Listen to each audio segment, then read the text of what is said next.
Hello, my name is Nohela. My partners are Ricky and Marcus, and our game is the Conways Game of Life. So this project is consisting of the Conway's Game of Life, which is pretty much displaying a grid of cells that change based on certain rules. The program will consist of HTML, CSS, JavaScript, PHP, and MySQL. There will also be an admin panel, dynamic patterns, and an easy to use design that works for different devices and animations. Okay, so here are our key features within the project. We have the interactive game grid, and then there is the game control panel, which is the keybinds that you would use to play the game, which would be like start, stop, reset, adding more generations to the cells, dealing with the neighbors. There's a user authentication system using PHP and MySQL. uh, the user's information would be stored in the MySQL database, and users would be able to log in with PHP. Then there is the admin dashboard, which is the game analytics. It records game sessions and the what you could suspend the user and the user's username. And then there is the implementations of the four ways of playing the game, which would be like still life, spaceship, oculators, and guns. For our project, this is our Scrum methodology. We use Agile, so like steps on steps.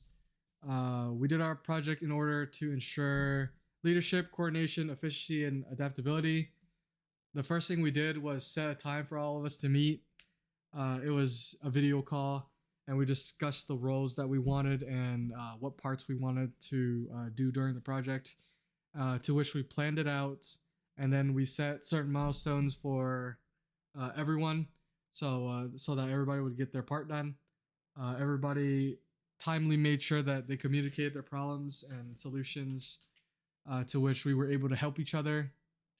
And doing this allowed us to efficiently like keep up with each other and hold each other accountable.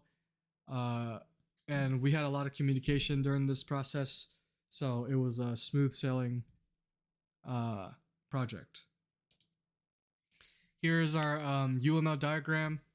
It's just a basic class diagram where we have the game page, which would have all the interactions, and then, or I guess we would start with the home page, which leads us to the login, and then authentication, and then there would be the admin dashboard after you are able to log in and stuff.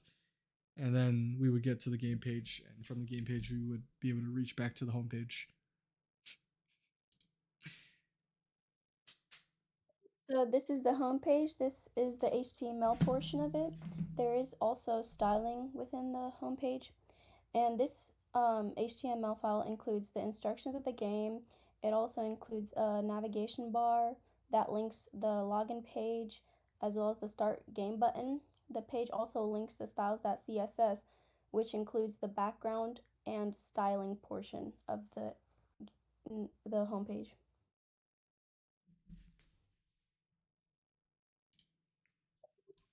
All right, so here is the code, our JavaScript portion. This would be like the first set of code that we have. I couldn't fit everything into one page, so I split it into two. So to begin with, we have our rows and columns. So the grid is a 40x40 grid. And here are the patterns. We have the block pattern, the blinker, the glider, and the Gosper. The Gosper is quite big, so that's why we had to use a 40x40 grid. And then down below, we have our function, which creates the grid. And then we have our cell toggles, to which we could click and then toggle the cells. And then we have update grid, which basically just constantly keeps up with the game. And when you add more generations, more it would like move downwards on the grid. So yeah, and then next generation would just update the game basically. And then we have our JavaScript portion too. Uh, the start this function start game would start the game, stop game would stop the game, run 23 generations. It would run the game 23 steps in advance, so we would see that the game would just constantly just keep moving and moving and moving. And then function reset, it would just restart the game. Uh, Load pattern, there is a selection to which pattern we would choose, and then it would load up that pattern during the game. Uh, so, with that being said, we also have our HTML portion in the JavaScript portion. This would just be the buttons that are associated in the game. So we have all the buttons here: start game, stop game, next generation, and then run 23 generations and the reset button. So this would just be the game buttons that are within the whole grid. Oh, and then this would be the select. This would be the select pattern. So it would open up a pull down list, and then there's a op label group, which is just like a bordered out or a bolded out like label. You can't click on it. It's just a open label, and then the options are block, blinker, glider, and gospel. But the op group label would just be like the bigger name to the game, like bigger title. Thank you, Ricky. So going to back the authentication page into the login PHP file. Obviously we have to set up on the left hand side. You obviously have to set up your database using COD, and obviously COD has MySQL in it. So the username is straightforward, um, and then the password is the same thing as well. And then this is kind of doing more of the try and catch exception. So basically, if the connection failed, obviously you get a message back saying it's an error. If there is no message of an error, you basically go through with it. It's a success. Basically, what's now saying is that the two inputs for the login is basically username and password. So basically, we're using a post method for this. And essentially, the user enters into a form method will basically validate whenever you hit submit, and it will be validated within the COD database. Obviously, if you do have an error with the username and password, then basically there will be an error message saying that, hey, this login is invalid, it's incorrect, please sign up for it. And then obviously, if, for example, if the username has already existed, it will catch an error and says the username has already exist, and you need to basically try to remember your password and username. Oh, and then on the upper hand right, it's basically how the password is hashed and how the password is basically operated into basically combining the username and the password for a full-on string, full-on linked string. And then moving on towards the else and if the action is successful and login is successful, then basically on the database end, it's basically selecting from the users where the username is at and comparing if that form matches up with the username, vice versa with the password as well. And at the end, if the username and the password does match all together, they will be redirected to a secure endpoint, which is the authentication page, which is the game page as well. All right, here is our login database. This would be the scripts that we use for the the admin dashboard where we could see everything. So first we would create a table of users. It would just be username, email, password, and then admin users would just be admin ID, username, password, and then we have our game sessions, which would this will just log the game sessions. So it would take the user's session ID, which would be like 123, and then it would take the user's username, the start time, the end time, and how many generations they did, and that is pretty much it for that. Here are some of our future improvements that we would want to work on. More CSS styling. I think with this project, we could have added a lot more CSS and spoofed up the project, which would have made it a lot better. And then we would also like to work on creating a better login interface.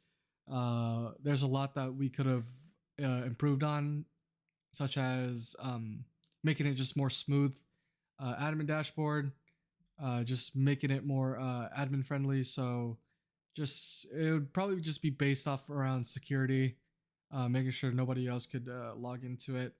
A better UI. It's just better UI, so the users would have a smooth game while they're playing, a better experience in the most part. And then we would have increased patterns. We would like to add more patterns than we already have in the game. So that is another thing for our future improvements. So next up is our demo. I will let my partner Marcus take that away. All right, thank you, Ricky Tran. So obviously we have our actual main index HTML page, which is our project introduction. Kind of quite simple right here. Title Conway's Game of Life. Description of it, team members, all listed out. Then we click this game rules, actually prompts up to the actual home page of the game. Welcome to Conway's Game of Life, and kind of description of how it works, and kind of give you a brief description of how things will work when you play the game. So obviously we have a login button and a start button. Usually they work the same way because if you want to start the game, you obviously have to go to the actual login sign up page. So in this case right here, I can actually sign up with a different user. Let's say for example, Marcus, and my password is 12123. Sign up. Says set there. Sign up successful. You can now log in with it. Obviously, I can log in with it. Marcus, and then it'll be 123. Let's do 4. And let's, for example, says incorrect. So it kind of validates that the password or username is incorrect. So then if I type in the right password, 123, log in, boom, pops up to you the actual main page. Says welcome Marcus. You can log out anytime, and it's the actual um, game of life. So like Ricky was explaining during the presentation, there's 4 selected patterns they can do. You can do block, you can do blinker, you can do glider, I can do Gosper, glider, cup, gun. Obviously after that, you can start and start moving. And then you can click on plus 23 generation. This generates different stylings and everything. Um, then we reset it. It goes back. Other than that, you can actually just kind of click on the, the actual grid itself, and then I believe you can start, and it starts moving, and it kind of gives you that generation again, and then you can reset. All right. Obviously, after that, you can log out, and we'll just go back to the home page. Then we can start the game again or log in as well, right? Let's move on to the actual admin process of it. So you can actually log into the admin portal, which is obviously the login, which is tests, and then the password of it. Login. Oh, does not. Let me see.